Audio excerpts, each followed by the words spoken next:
thing for roll call, Councillor Manzer, Councillor Tudor is with regrets, Deputy Warden Ross is with regrets, and Councillor Thurber is here. Cora Lee, our Manager of Corporate Services, is regrets. Our Manager of Municipal Services, Tyler Pulley, is here. Our CAO, Jeff Sutherland, is here. Pat Stevens, our executive is here, and I am here as well. On saying that, I'd like us to pause to seek guidance.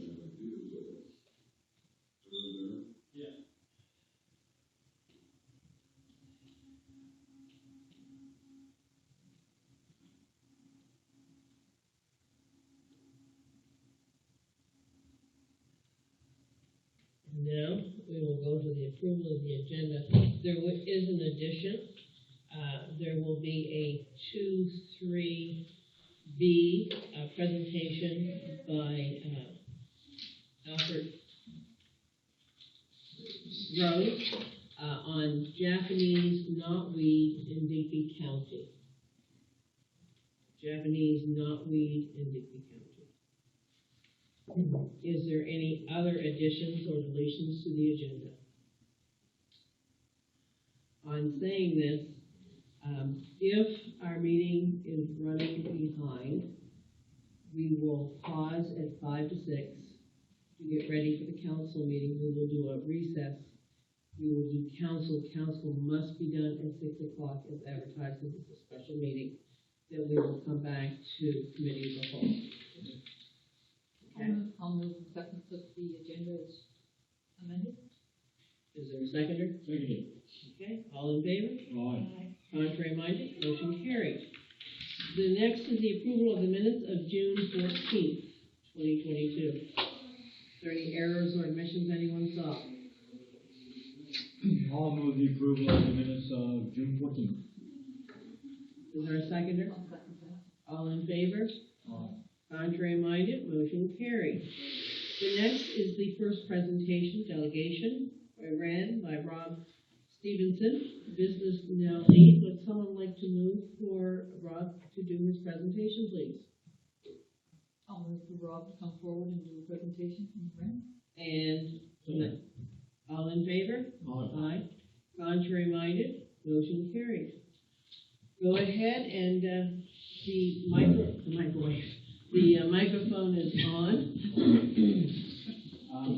Does everyone know what the REN is? Yes. Yes. Everyone's good with that? Okay.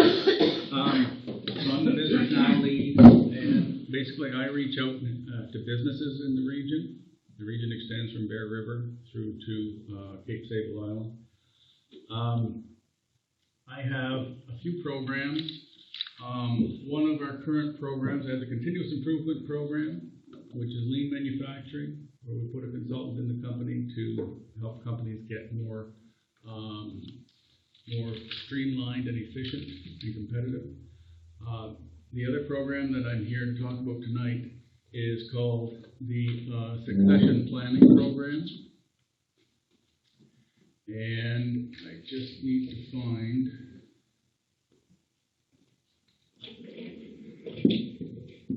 There we go. Okay. Succession planning and business transition is where a business makes a plan to sell that business. The business owner wants to sell. Mm-hmm. And we have funding for consultants to help businesses develop a plan and go through the motions of selling.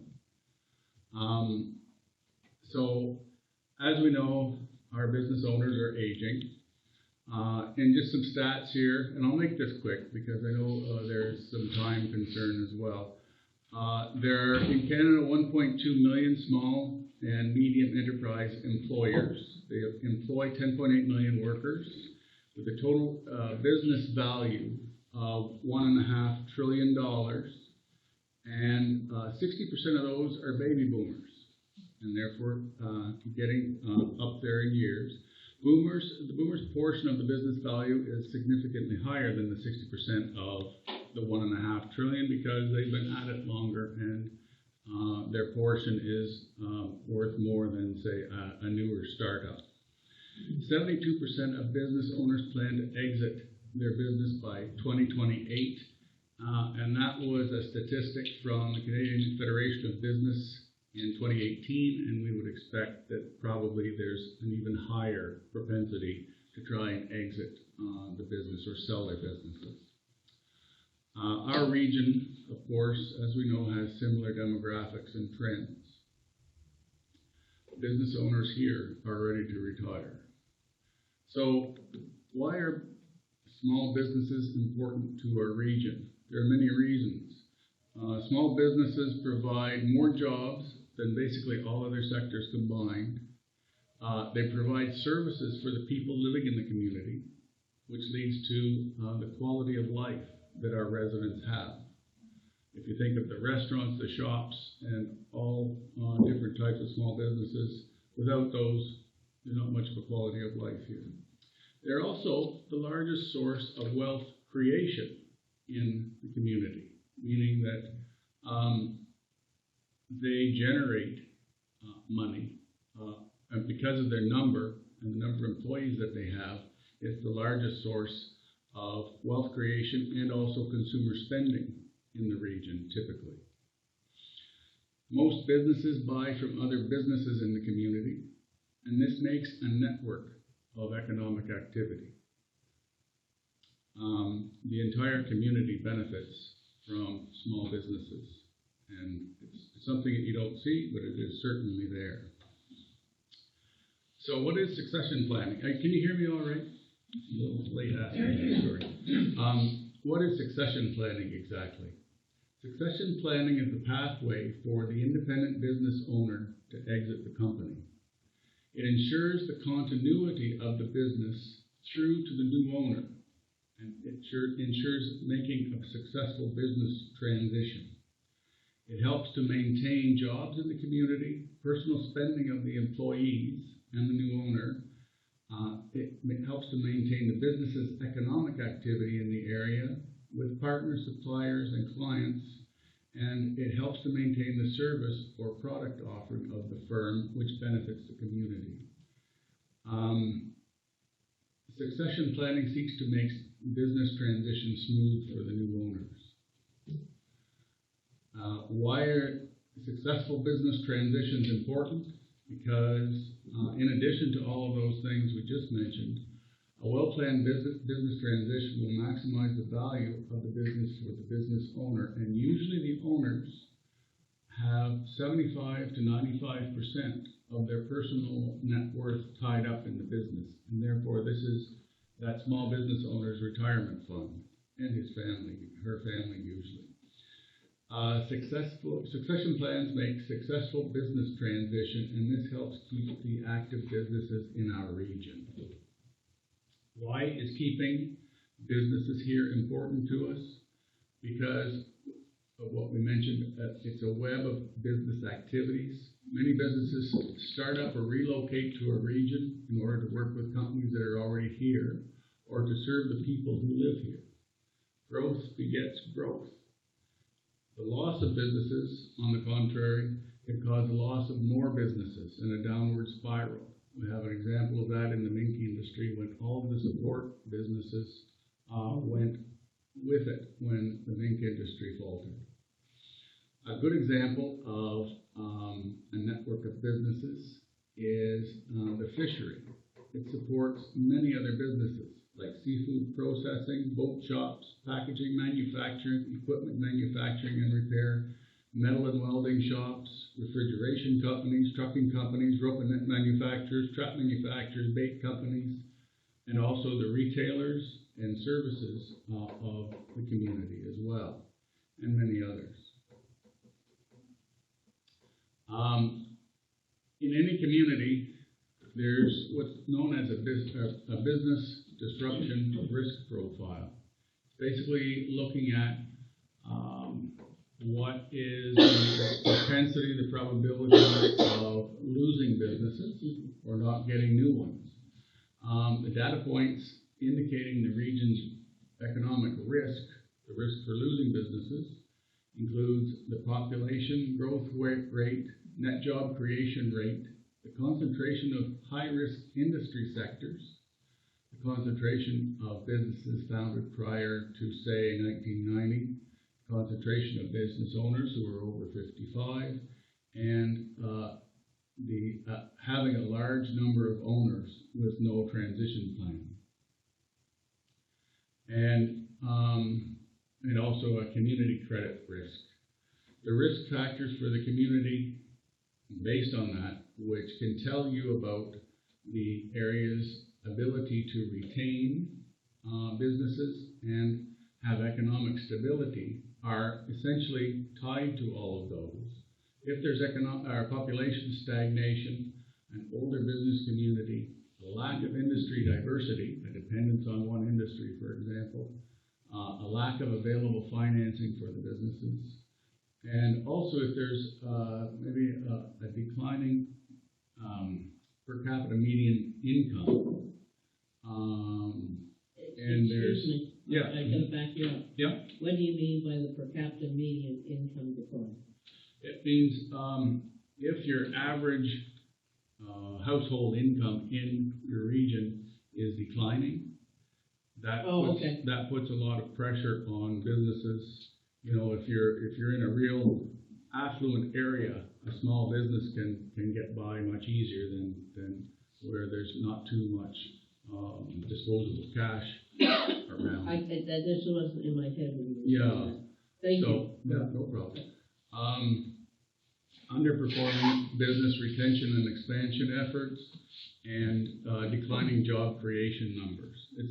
It all feeds into the downward spiral of losing businesses as opposed to keeping them. So the REN has had a succession planning program for a couple of years. Up until last fiscal, it was under a voucher system and a matchmaking program, with potential investors being matched up with businesses for sale. We changed how we deliver the service here now. We noticed that there were a lot of companies who were taking advantage of our continuous improvement consultant program to help revamp their business in order to get it up for sale. And so we took the next step in it, and we found consultants who specialize in succession planning and helping businesses get ready for sale. And we've got funding to subsidize their efforts. So that's what we're offering here today. Essentially, there are 7 pathways to transition a business or to sell it and have the owner retire. One is for an intergenerational transfer, parents to the kids, basically, or other relatives. Transfer between partners in the business, owners, sale to management, sale to employees, sale to a third party, which is someone who's come in as an investor or to buy the business. And then you can have a partial sale or recapitalization, or an orderly liquidation, which is usually what we try to avoid, is having people liquidate their business. So these can be combined to form a hybrid scenario. So are business owners ready for the transition? When we ask, about 1/3 of business owners do not know where to start even. Many, well more than half, have maybe a partial plan or certainly not sufficient. And many of these don't even know what their options are for developing a succession plan. If it's not something that people are involved in, it's hard to know where to go to start. So we put together our succession plan and planning and transition program to help our business owners. A consultant is paired with the business owner to develop a succession and transition plan tailored to the business's unique needs. The project may include some of the following, depending on the firm's situation: financial analysis and valuation, streamlining the operational process of a business, developing business for sale marketing and communication strategies, seeking buyers and identifying key groups of potential investors, planning labor requirements for the succession planning, and developing hiring, internal promotion and training strategies, assessing potential opportunities for developing new markets for the firm, highlighting the potential for growth, looking for synergies with potential investors. There are many things that a business owner has to do before he just lists the property for sale. We go into businesses where they have obsolete inventory from 20 years ago. It's still on the books, in the stock room, and things need to be cleaned out that way. We go into other businesses where the owners embody the operating systems of the business. It's all in their heads. And for a new owner to come in and take over, it's a very difficult to impossible job. And part of this type of work is developing procedures that, a manual of how to do various tasks and procedures in the company so that it can be taken over easily. So that's what these consultants do, prior to working on marketing the business to potential investors. So our program is dedicated to keeping that business operating in the region. If you have a service station with a mechanic who wants to retire in the area, he may say, well, I can't find anybody who's going to come in and run that service station. And this happens, and they just say, well, we're going to sell off the equipment, I get a few $1,000 for it, close it down. Well, that's an asset in the community that would probably cost $1.5 million to put in a new service station with all the equipment again and get up and running. So that portion of the community's infrastructure is very difficult that it's ever going to come back.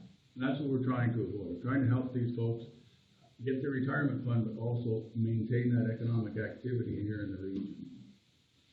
Also to maintain the jobs in the company, ease the sale of the business.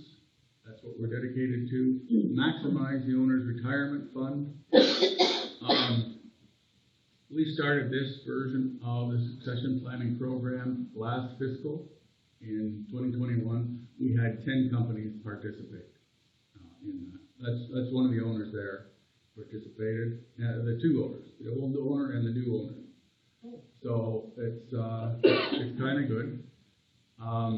So it brings me to why do I bring this to council? I bring this to council because we're trying to get the word out to people.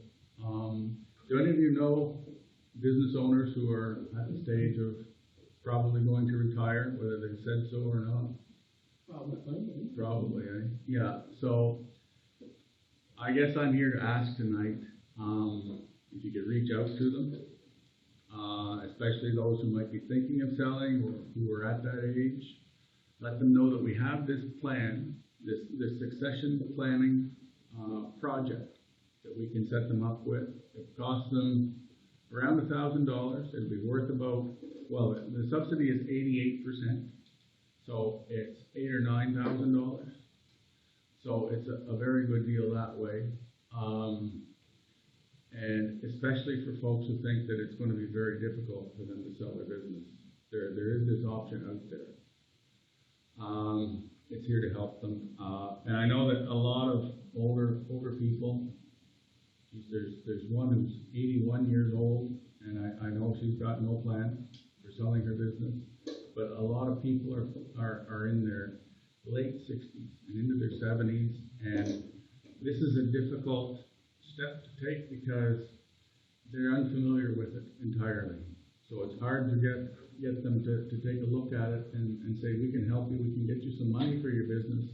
You don't have to lose it, basically, or shut it right down. So that's what I'm here about today, and I appreciate it if you could put the word out for us on that. Well, thank you. Is there any questions? I guess question is,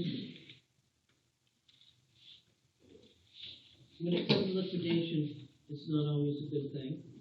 Say that, I'm sorry, I just missed that. When it comes to liquidation, the only person in the world that I ever saw liquidate a business, and I thought did the best thing in the world, was Mr. Herbert Napoleon. Used to have Napoleon's clothing store for probably 40, 50 years. And when he did it, he was a smart man. He ran contests. People were there, and the stuff wasn't low-low. It was at good prices. I don't mean, but he wasn't selling it off at 10%. He was selling it off at a lot, at 75%. It got down to, the last week was 25, but the first 2 or 3 weeks was, but every time you bought something, you got like sort of like a coupon, which put you in for a prize. And there was different prizes. I know one was a TV. And today that may not sound as great, but when he retired, getting a new TV was like getting a new luxury car. Yeah. You know? He was so smart about it. And I'll tell you, we did not want to lose it. Now, Mr. Bargain went in there, and now it's Marshall's Gifts. And they've done fantastic in that building. And they, I believe, ran an apartment overhead. Very smart. Mr. Margolian was one of the smartest businessmen I ever met.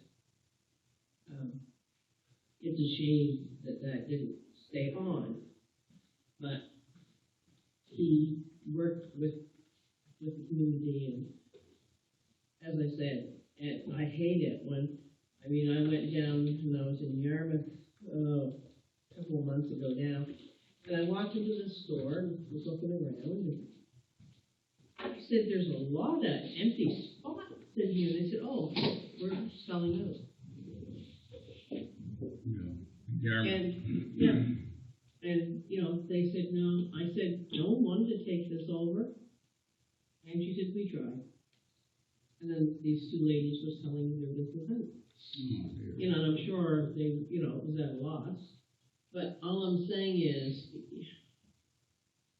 it's nicer if you can do this kind of program and get people, because I'm sure there's people that are interested. We have so many youth coming back. Yeah. Not just the seniors coming back now. We have youth. Yeah. I'm sure they're interested, but if you're right, it's got to be a match, but it's got to be how the owner needs to do it without saying, Linda Gregory's clothing store for sale. Yeah. Which doesn't mean a lot. And there are a lot of young people too want to be entrepreneurs. Mm-hmm. But like we had a chat with the NSCC a while back.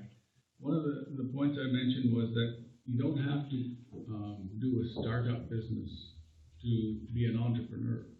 I think you can be just as entrepreneurial buying a business and getting it up and running, or maintaining it, I should say. And the question is usually about financing, and there are a number of different ways to help out with financing to make that a reasonable thing to do. It's important for young people, I think, to take a look at buying a business, even if they want to go in a different direction with the business. Having a base with active clients and an active cash flow to start with, you can probably get financing or do something to take that over. You'd be financed by the owner, financed by the CBDC, or someone like that. There are a lot of things to look at that way. And by saving all of the time in getting set up, getting permits in the regulatory environment, developing relationships with suppliers, developing relationships with clients, that takes a long time in many cases. Maybe a couple of years. And it's in that time that you may not have much or any cash flow coming in at all. So it's certainly something to think about for young people coming back, I think, as well. So I have a question. You'd like us to, you know, for business owners we think might be retired. Do you have a card that we can Yeah. give them or something? Because Yeah. for me to say, Call her in, that's not, no, I'll leave Yeah. a stack of cards here. that would be wonderful because, Rob Stevenson yeah, at the Red. because people, I hate to say that, at my age, we like to pick up the phone usually. We don't want to text you. We don't want to email you. We don't want to Facebook you. We don't want to go on the web and fill in 1,000 forms. We want to talk. Me too. So Me too, that's for sure. why I said Yeah. we need something because Yeah. if I say to someone, "Oh, we'll go on the website," I might as well just tell them, "That's nice." Have a good I day." know, you might as well just say, you know, no, and no, I never send people to the website, although we have a website and probably I should even, but yeah, if you see folks, especially folks that, I meet a lot of people that really need help with this, please reach out to them, you know, and we'll try and help them as much as we can. You said you had 10 companies involved last fall. Is it still 10 or have you increased that? Well, we did a project with them. So we run a project, we ran this project from, about November to March. So we had 10 succession planning projects run. The succession planning consultants went and worked with those companies. We had 4 succession planning consultants working on the 10 projects. Each had, you know, a couple or 3. And those projects finished at the end of March, last fiscal. So, and from that, and we're improving this project every year as well. That was our first run through with them, so we're dialing in and really. Were you successful with most of those companies? Like, did they Well, have this? yeah, they were successful, I would say, for the most part. One burnt down in the middle of it, but, so I guess we should call it 9, but they, I would say they're mostly successful. They don't sell overnight, Yeah, no. but, we had some sell, and, so, folks we find are very concerned about confidentiality. They have a tremendous amount of, you know, concern about getting labor now, and if their workers find out that they're selling, they might take jobs in other places and make the company even more difficult to sell. So it's there are a number of factors there too. But you know, any more questions or? Now, does the consultant help determine the value? Because I Yeah. think that's a lot of the problem. That's the consultant, depending on which one, we pair up the company with the appropriate consultant. Some of our consultants are registered business valuators, and some of them are not. So some companies don't need valuation as much as they need streamlining and reorganizing and maybe marketing instead. They maybe need that focus. But our business valuators evaluate a company with 3 standard methods, and then they pick, I forget whether they pick one of them that best suits that company, or that or a mixture of the 3 of them. You know, there's different valuation schemes for different industries, different multipliers and that sort of thing. So yeah, so yes, that is an option for sure, and it's quite a popular request too. Well, I want to thank you so much for coming in. I didn't even know this project was on. Yeah, that's. I mean, I get stuff from the Red and I read it, but I guess, I don't know why. I don't remember. No, it's that's why it kind of gets around and tell people about it, and hate to see anybody that we missed, you know, especially an elderly business owner that we could have helped, and we didn't because we just didn't know he was out there. So we send them our way. There's a lot of them. A lot of business owners will look at this project, and then they'll maybe talk to 2 or 3 of the consultants, and a month or 2 will go by, and then they'll say, you know what, I'm not going to, because it's a big step for everybody. Anyway, thank you very much, Council. Thank you. Thank you. Very, really appreciate it. Thank you. The next presentation is on Japanese knotweed in Digby County. Could I have someone move for the presentation?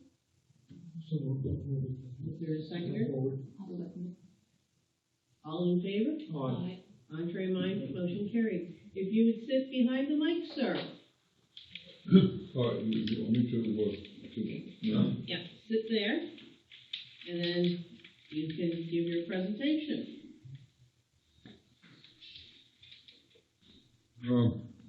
This is recorded. I'm sorry? This is recorded. Oh, okay. Well, promise to behave myself. No, I meant, that's why we want you behind a microphone.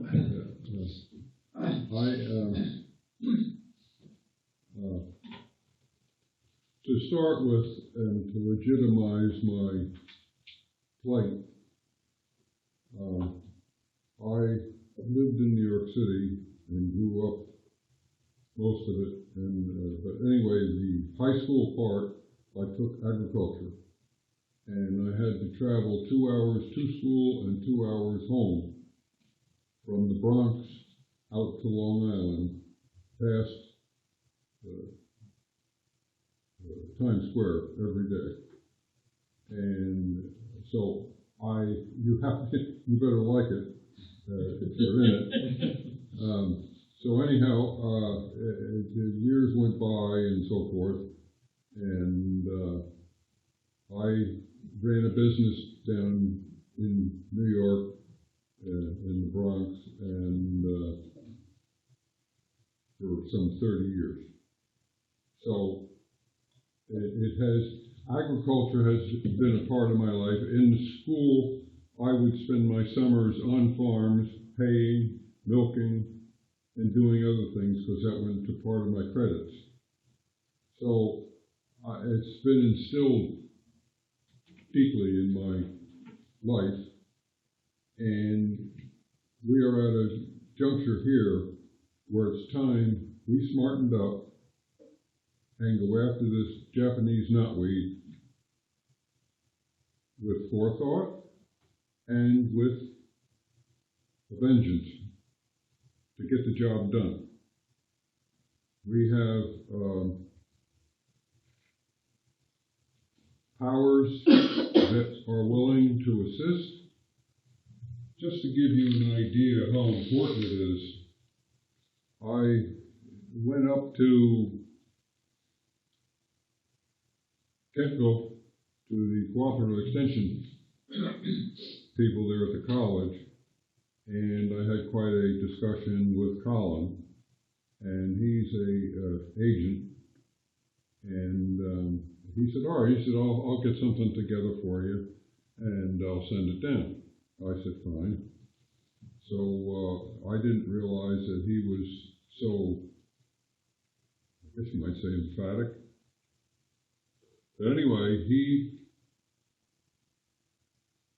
got together 35 pages in regards to the Japanese knotweed. Now, our government is quite knowledgeable about what's going on and what's not going on. Now, if you go here in Digby County, generally speaking, it goes as far as Bear River.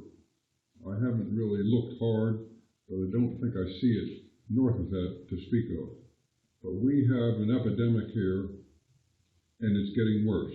Right now, those plants that are growing are going to seed. That's millions and millions of seeds will be broadcasted to regenerate the population. The plants, a lot of places have gone. Doug McNaughton down the road here has a operation of screens to screen the soil, and you have to take the seed, the nuts and the roots, and you take them to the incinerator. That to me is quite involved, because you had to dig it all up, you had to sift it all out, then you had to truck it, and then it had to be burnt up.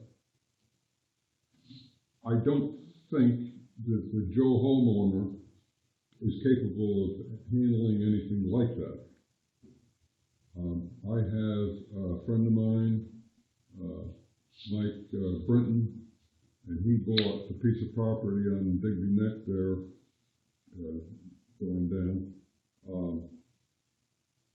And he said that he went in there and he cleaned it over. Well, 2 or 3 times now I've tried to get out on the property just to see how it's looking and how it's done and everything. And if I get there and all the growth is soaking wet or it's raining, so I'm not making out very well because I told him I'd go and take a look, but I haven't. But the point was that he spent a lot of time screening it and cleaning it up. What I mainly am involved, understanding, and you should understand too, that these nuts are as much as this high in the ground. And you're not going to do that with superficial excavating up here. I need to stop you for a moment. I need to know what this Japanese knotweed is. Japanese knotweed is a broadleaf weed. Essentially, it's a bamboo. Okay. It is all over here, but see, that's the thing. There are a lot of people look at it, and it's growing, but they have no idea what it is, and what it's doing, and how it's progressing. And it's like to you that I would like to see local people here understand we have a problem. Okay, so you're telling me, I know it's a weed, and it looks like bamboo. It's a weed, and it looks like bamboo. What does it do? What does it do? What does All right, when that grows, it makes another one, or 2 or more, because it makes rhizomes that go out in the ground. And there's more nuts, and there's more nuts, and they grow. And you see it here growing. You have a picture there? Yeah, there it is with the arrow. And here it is growing. And I'm sorry, but I have Alzheimer's and That's okay, you just take your time, sir. and I just wasn't I get sure lost. what it was. But here it is growing like that. Now, you look at that on the area around, and it's prolific, but you have to know what you're looking at. And that's what my main purpose here is to make the people here aware of what it does and how it's progressing. Now, that plant there is probably upwards of anywhere from 4 to 6 feet high. There are people have that in their front yard that all you see is the root. And that grew since last spring, because it dies off in the winter.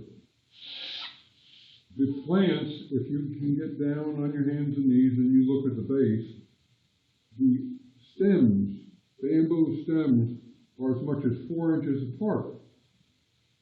There's 4 plants growing, and with this much foliage. So nothing can grow.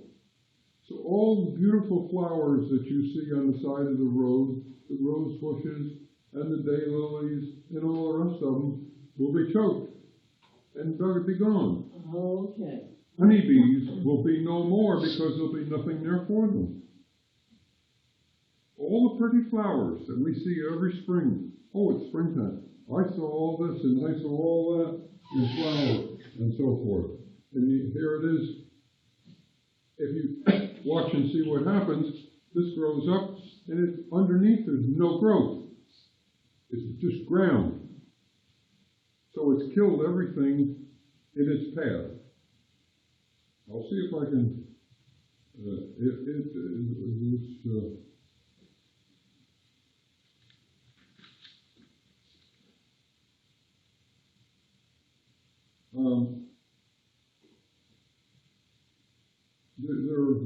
older ones become reddish or whatever as adults, and the younger ones are easier to see.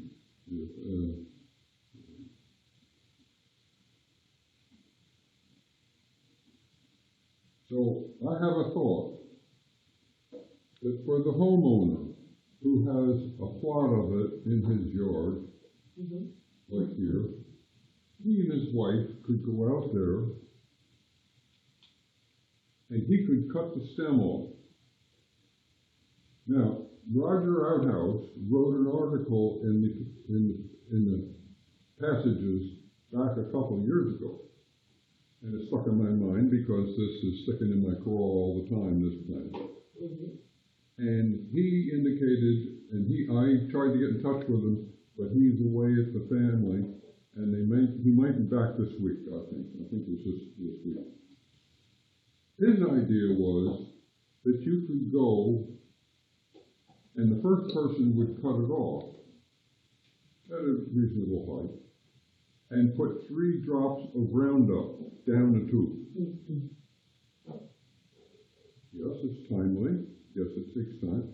But you have this here area, and what you've done is you've decimated the whole thing because you've put it down into the plant, into the heart, and it's done. Now, that to me is a lot cheaper than excavating and digging it up and trucking it and doing a whole lot of other things. I would like to get in touch with Roger, or if you will, see what his take was. Now, he was talking straight Roundup. I would think that when I sprayed, I used 2 tablespoons to about 2 gallons of water, or 3 tablespoons to 2 gallons of water. You spray, according to the instructions, not till it runs off. That's a waste. You want to get just a mist or a little few drops on the plants, and it's absorbed. But that a lot of times takes months before you've really seen a difference. I've watched some places that I've done it, and they are yellowing there, and you look, and as far as I can tell, I got a complete kill. And I sprayed that back in May, I would say May it was. So it takes time. Now, I did another place, and I just assume not mention the name because it was on private property. And I had approached them back a while ago about improving this or that. And they, all right,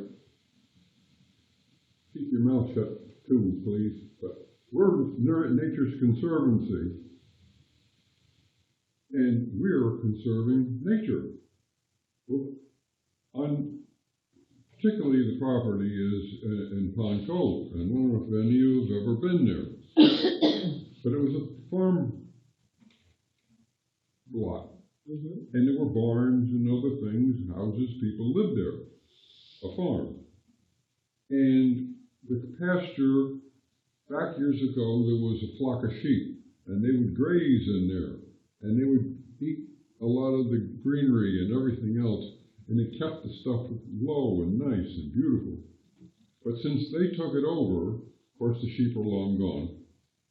Since they took it over, they don't do anything. Nada, zip. What's the conservancy? It goes against the names, the words that they're using to describe what they do. So here, now you've got all this, I'm trying to remember some of the flowers, but there are rose bushes, there are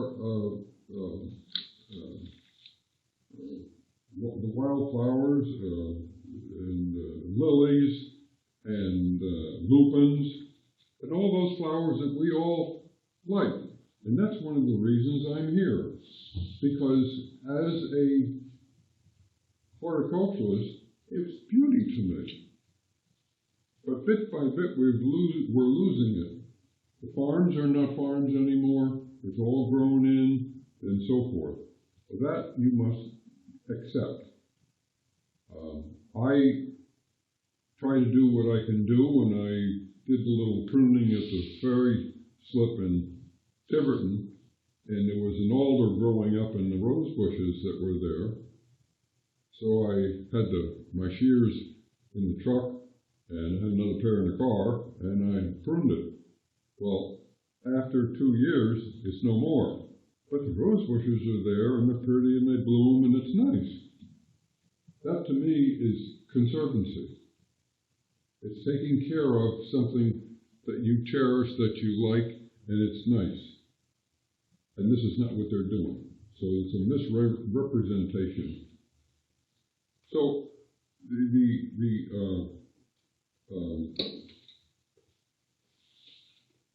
wildflowers will be gone. If the wildflowers are gone, then we have no more honeybees because they had nothing to forage on. That's tragedy. Where's your pollination and everything else that we have? Where's the honey people in business? And the point is that you go up on the 101 and there's 6, 10, 15 hives out there. Is that a thing of the past? Because if we let this grow the way it's growing, that's where it's going to be. So what would you like council to do? Well, this is what he tried to get me to say, what should we do? And what I think what you should do, I've gotten this, and I've gone through it pretty well. 35 pages, you can glean quite a bit of information from it. Mm-hmm. And Cooperative Extension is there to knock on their door and say, we need a hand. We need to know what to do, what the practice can be to better it. And I'm not here to tell you what to do. I'm only pleading with you that if you would take the bull by the horns and do your best to get rid of it. Now, my theory about this spot here, that if Mr. and Mrs. Jones got out there, and my theory, I don't know, because I'd like to know if Roger was right on his target with the 3 drops. But if I could cut the expense down, then I'd mix it with water. Okay, so I cut the expense down, and I could share it with my neighbor, because he's probably got it over in his place, or somebody down the street. Now, if you went along and you put 3 drops in each one, how do you do that? And my theory is, I spoke to Ulcers, I checked in some of the other stores. You know what an ear syringe is? It's a bulb with a twine on it, and you fill it with water, and you flush your ear out with it. My theory is that if you don't want one with a stiff, because then you're going to put more drops in, you want one that's more tender and pushes it out, and just go and you're done. And that plant will be dead, and anything it's touching with the rhizomes under the ground will be gone too. Okay. So, I really appreciate what you have been telling us. This was my way of doing it. Now, as I say, I went around and sprayed, but that is timely, and there was a farm fella in Freeport, and I told him about, oh yeah, he said, I've seen it there. But it was at the edge of the road, and it was going into his meadow. So I said to him, I'll spray it. So I would go to Digby, and I'd come back home, and on the way home I'd give it a shot wherever it was, because it had new little ones coming up, and I was quite successful. It's all gone. Mm-hmm. So that didn't invade his pasture, and I just spoke with his father as I was coming here this afternoon, and he has it, and he is in, not denial, he's in lack of knowledge of how or what to do with it. He's got a problem, because he can see it. It's right there in his yard. He can't see the road anymore. but he needs assistance. And if you folks could compile some sort of a folder or leaflet, something that could go out to tell people how to get rid of it, what it looks like. People don't know. They're not plant oriented as I am. I can look at a plant and probably give you, not anymore because this is not working good, but I could probably give you the botanical name. Now I have trouble remembering some of the names of just a simple plant. I'm sorry, but I'm going to be 83 this month, and this thing is not working all that grand. But if you could go and get with Extension, get some sort of a rule to follow, a path to follow, and then get it out to the neighborhood, then they would say, oh yeah, well you know, we should go out and we should take care of it and get rid of it because look what it's doing. And they know what it's doing because they're watching it all the time. And you look in their yard and they're mowing along here and then the plants start here. And you can see where it's getting mowed off and that's a good way to get rid of it. However, it's not all that great. It works, but you have to be religious. And what you're doing is you're denying it of its sunlight and so forth to regenerate itself and grow better. All right, Councilor Manzer has a question or a comment. Well, could we maybe do an article in our coastline about anybody interested in eradicating this stuff? We could have a contact person. Yeah, and we could look, we don't usually make decisions tonight, but they're putting it in the coastline, putting it on our Facebook page. We can get information out. Get the new information. Yeah. They're ignorant, and that's not their fault. No. They're not plant oriented. Yeah. They have a grass lawn that they mow, and that's all they do. Others have a garden. There are just different stratas of people's activity that offers their abilities and their inclinations to make it nice. So, all right. There's one house down here. You can see that house all winter, right by the road. Yep. Now you go by there, and you can just see the eaves trough. It's terrible. Well, we really appreciate your time, sir, and we will do what we can about getting this advertised out to the public. But I have to thank you for your time because we actually have to close this meeting and go to another meeting. But we have another meeting that we have to do council. I don't want to take your night, right. Yeah, and I really appreciate, but I'm going to ask you to go through Tyler, to Rob. Okay, we're going to give you a card. You're going to talk to this gentleman, Mr. Tyler Foley, so that we can get stuff ready through Rob to get in our coastline. Yeah. To get the information we need to put in our coastline. Oh, on the news, you mean? Yeah, in our coastline. So Tyler will give you. We'll give you Rob's card through Tyler, and so that we can converse on the phone or whatever. Oh yeah. I'm in Westport, in case you didn't know. But, it's a terrible thing. Now, as much as I don't have it, so what I have, 35 pages. You will be amazed when you look this over. But I'm giving this to you guys. Oh, okay. And so this is going to be yours. Okay. And it's a jumping off place. And that will help us a great deal. Well, it will, because there are addresses here and here from Ontario. If you own a property in Great Britain and you want to sell it, they will not grant you a mortgage until you clear it from the property. Okay. So they are emphatic about it too. Okay. And so let's see what we can do. Oh, okay. And we will get Rob to get in touch with you. How's that? That's fine. And, okay. The Lupins and so forth, are down there, but Culloden, Freeport, Westport, Lake Midway, Bear River, Digby, and Sandy Cove have it bad. Oh, I live in And Columbus. once you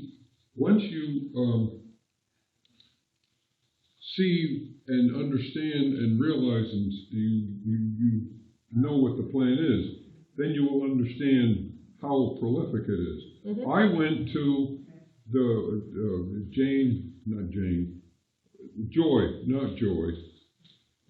Balser, Jill, Yeah. and I spoke to her about it. Well, then she listened very attentively and everything, and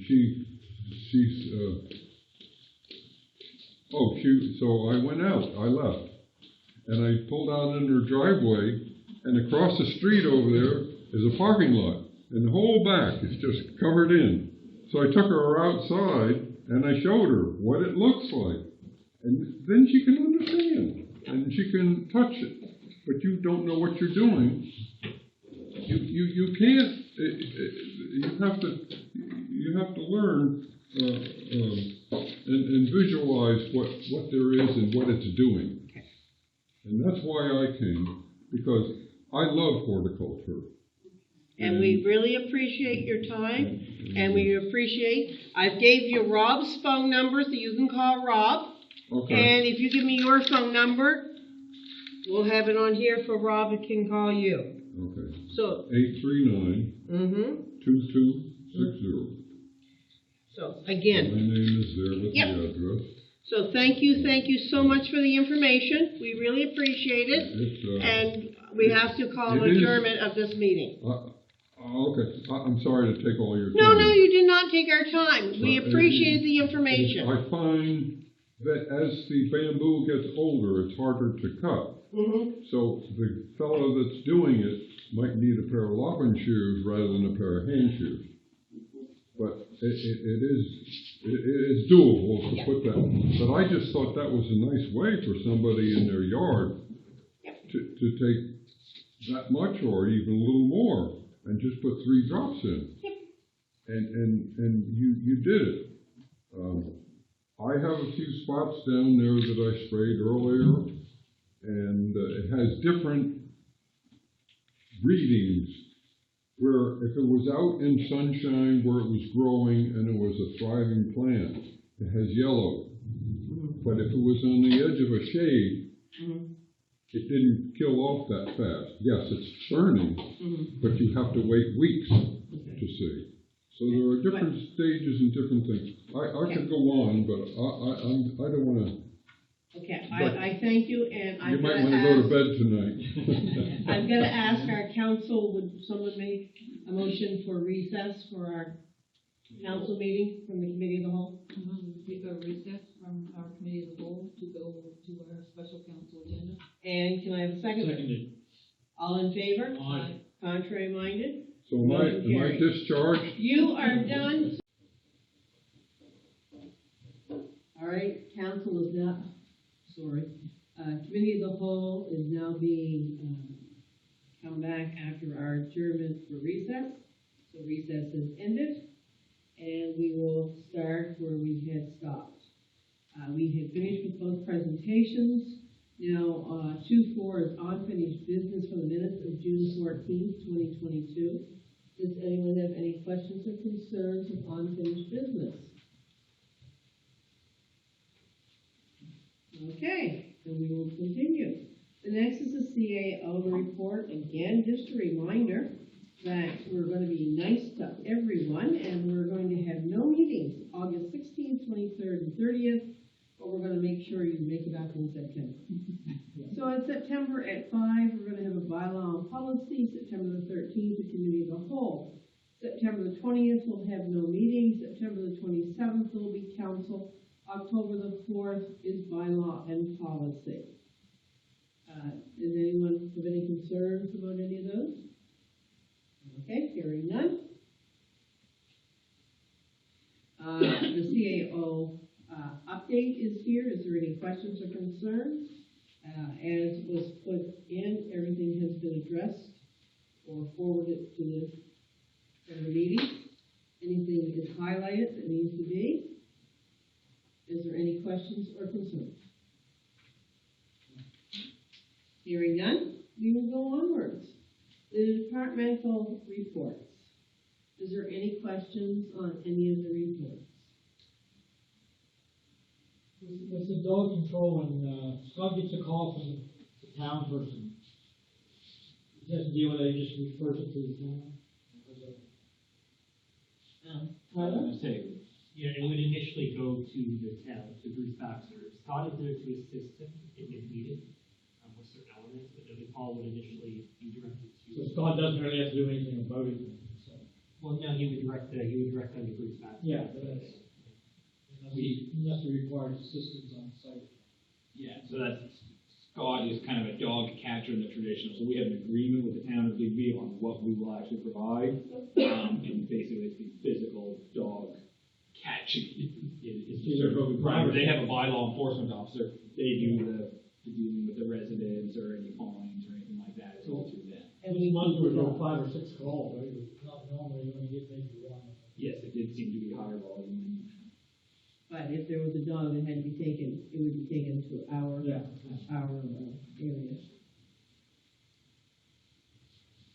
Any other questions? Okay.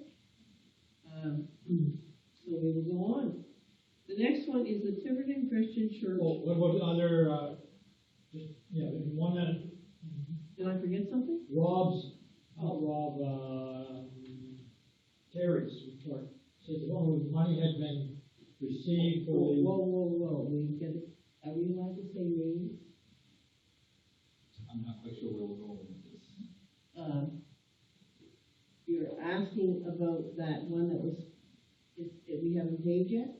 No, this was in Terry's report. It says something about money had been received from the federal government for the Conway Veteran Association place.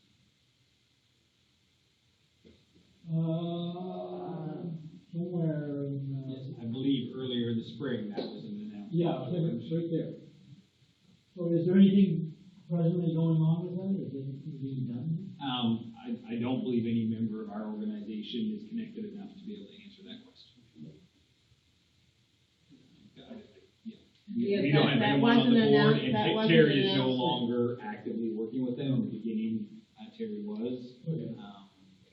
But yeah, so. Deputy Warden and I did attend the announcement at the Yeah. NSPC, but But there hasn't, nothing is actually taking place in here, groundbreaking? Not that we know not of. that I'm aware of, no. Okay. What is in progress?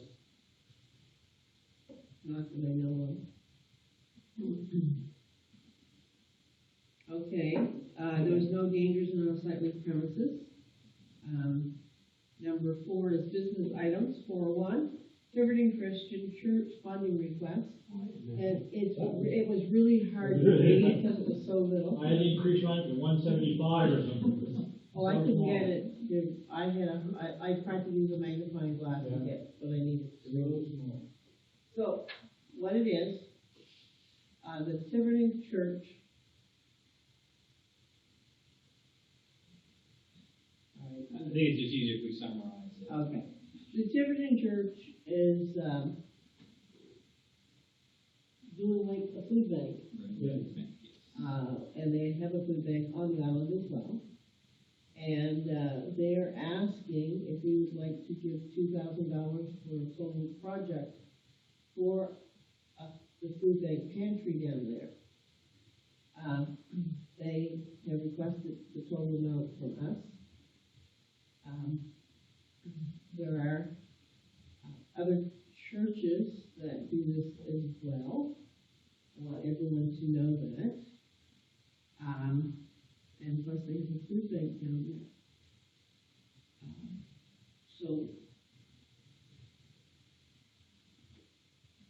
Yeah, my question was, what's taken place in the past, have we ever, like a private pantry, because I know a lot of groups in everywhere now.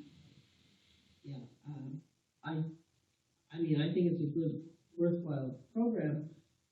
concern is there's a lot of churches doing this.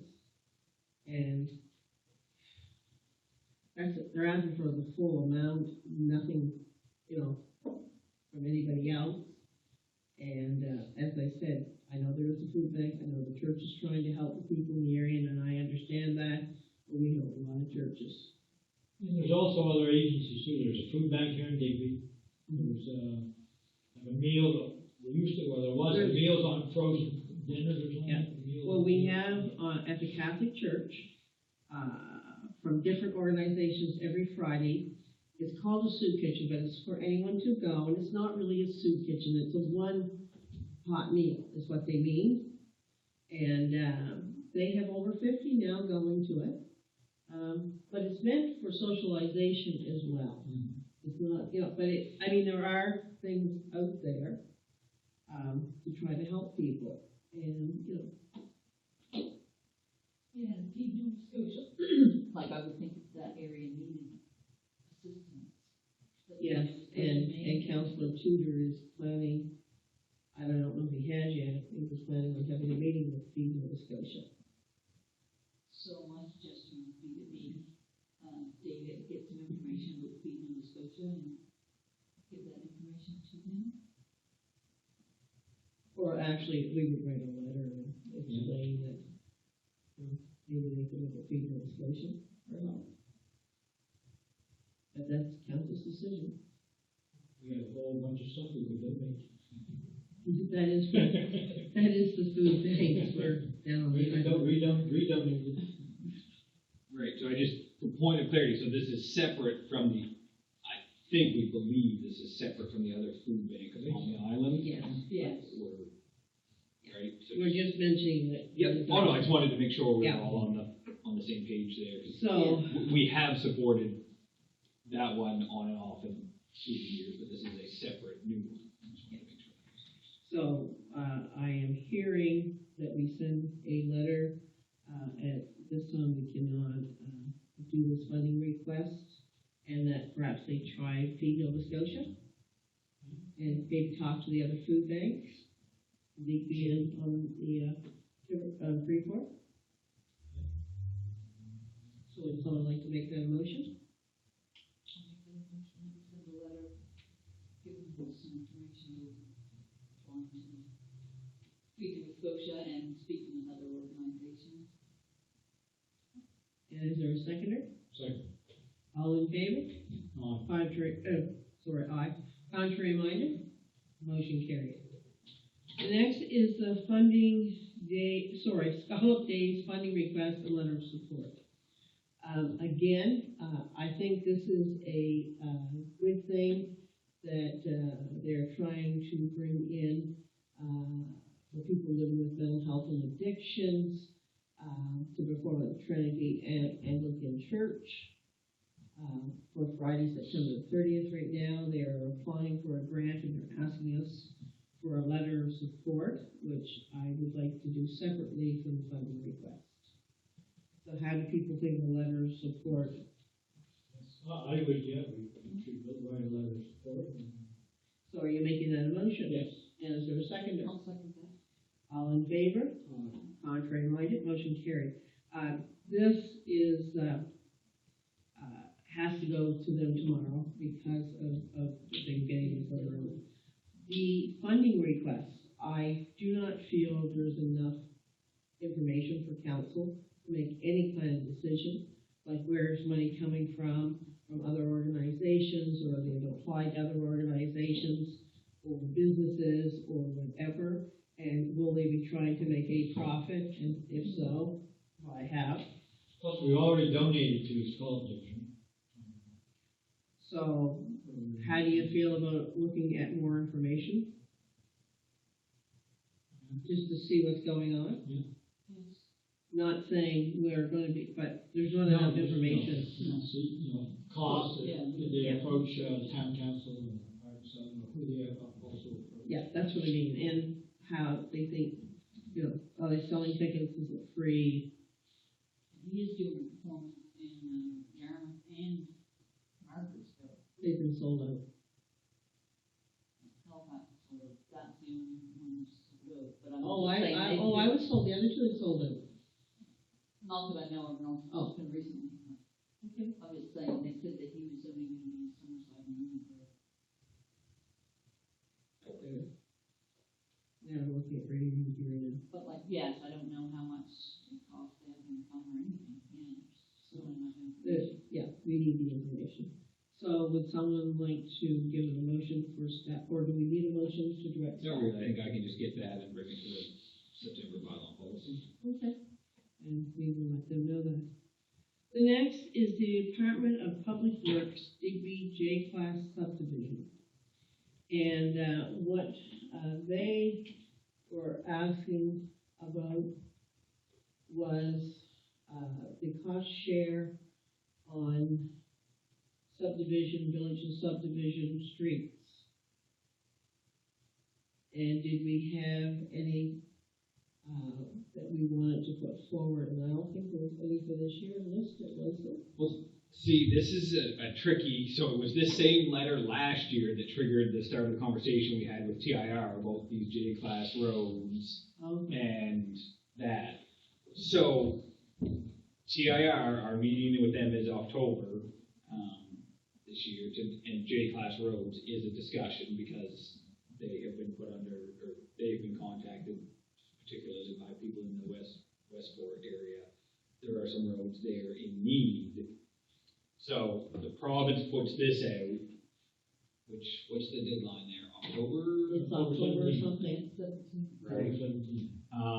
So I think this letter combines with our next agenda item that I think I'm going to suggest both make an appearance on the September 7th bylaw and policy. There would be significant work to do, doable, but significant work to do this for this year, because we need to give the province notice. Let's say we wanted to pave street X in Westport. So there's steps in our policy we need to do to even get that approved. So we do that, we tell the province by October 17th that we want this. This is for next year for their budgeting, and then we need to incorporate it in our budgeting process for next year when we do that.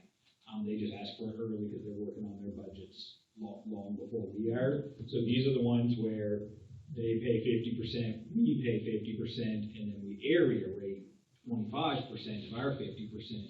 So there's petitions and engagement with the community because most people and commissioners, or village commissioners in this case, don't realize there's an area rating, especially in this community where we haven't done this work ever. So this is a similar model that we've used for Blue Nose, Bel Air, Pleasant Street, where the residents pay the 25%, usually over 20 years. So it's the beginning of a much larger conversation centered around those 10.29 kilometers that we started talking about last year that we So own. even though that's like a public road or. Doesn't matter, Westport or all whatever, these are public roads. If they're J-class, they're J-class, and that's our It's just, policy. there's this small collection of J-class roads that are able, all those Westport, most of the roads there are J-class. a portion of them in the core of downtown are, right? Again, for September 7th, I can have the spreadsheet of where those And then roads the add up. residents of They're the all town real agree. small chunks, but Westport has the largest collection of them, right? There's a couple in Bear River. There's the ones that I noted make up a good chunk of the Clona Ridge that Westport has a number. But like I say, it's just the steps to get there, whether we want to and can get there by the 17th, and how the residents or commissioners and everyone else feels. Like I said, there's a lot of new information. We just started through this process last year to understand what our role was in these, because until last year, I would suggest that we didn't know what this letter really was about because we hadn't used it since I think back in the early 2000s with Blue Nose Drive. So we would have to do the public presentation and everything before we even apply. Yes, to at least some degree, to a degree that we're confident enough that it's going to. I think on average, it ends up, in the past, now again, prices now could be different. Our average ones have been around $200 a year is the charge. 20 years.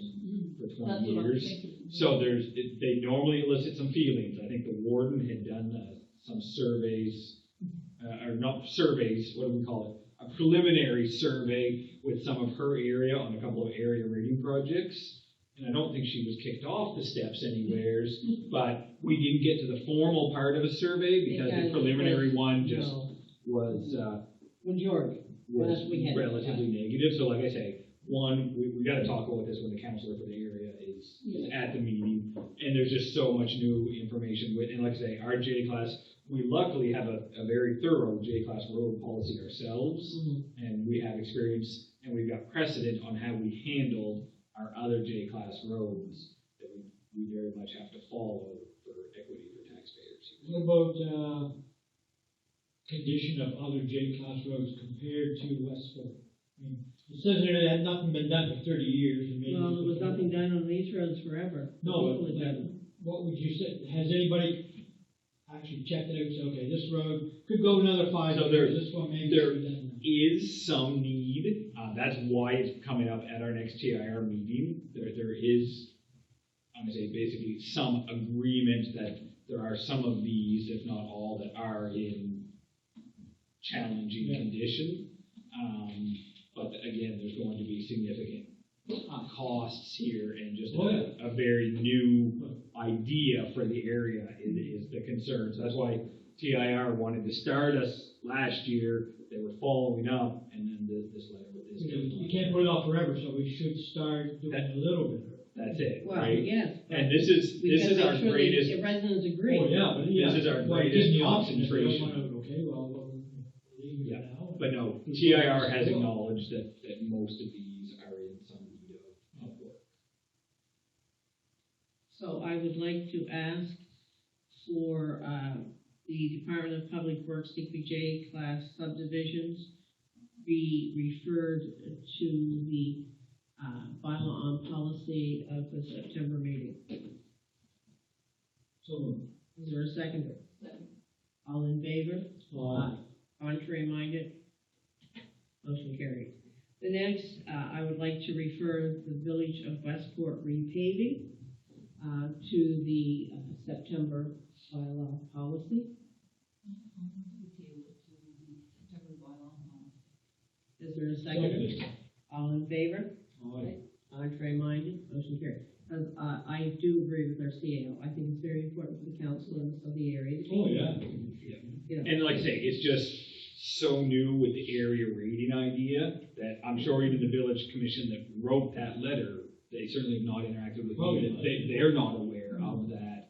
Like I said, some of it, if it needs to be done, it needs to be done, but it's just how it's approached. Well, And TIR has a significant role here. We have some input on how it's approached, but it's kind of their approach to how, I don't it's think a you can small do it. area. I don't know that it would be, let's do one section this year and one section. It's a small enough area, they're likely gonna wanna address the J-class roads in that area, which makes sense. Money. But if you have a large population that don't want it done, well, then you can't kind of move in. No, you can't. That's it, agreed. So, You Yeah. take your resources somewhere else and you do somebody else's road. yeah, agreed. Agreed. The next is the Village of Westport's septic system. They have requested a meeting, and I think we should have a meeting with them. I think we should be sending a letter so that we can meet with them at their convenience with us. The other thing I would like to note and speak about for the letter is 2 years ago, they came to us about looking at septic systems, and they have never followed up on if the people were interested, again, because there are charges for septics. So I would like that in the letter, so perhaps if they have the information, they can bring it to the meeting. Because they made a presentation, it's been over 2 years. We had asked her, they had volunteered to gather information on where the number of residents, just some of that base information on who would be interested in what their vision of a system or partnership or whatever it was would look like, and they did not produce any of that information. So I would like for us to realize that we of course would love to meet with them. I think it's important to, to keep, things moving, but also we need to remind them because maybe they have that information and that will help us at the meeting. So, would someone like to move that we send a letter with the information needed? I move we send a letter to the village of Westport regarding their septic system information. Is there a seconder? I'll second that. Any further discussion? All in favor? Contrary minded? Motion carried. The next is the correspondence information items from the Nova Scotia Gaming Corp. And then the PVSC Municipal Consulting, they wish to meet with myself and the CAO, and a meeting has been set up in the end of August to meet with him. And the consultant is Jimmy McAlpine, one of our previous counselors. Next, because there's a lot of information that people don't understand or need, we were one of the lucky councils because where Jimmy was on that board, he kept us well informed. So it made a big difference than from a lot of people who still don't understand the PVC and what it does and what it's not, can't do. Okay? Yep. So the next, we're going to need to go on camera on a contractual issue. I would like thank you. Keep camera for contractual issues. And it's been seconded. All in favor? Aye. Contrary minded? Motion carried.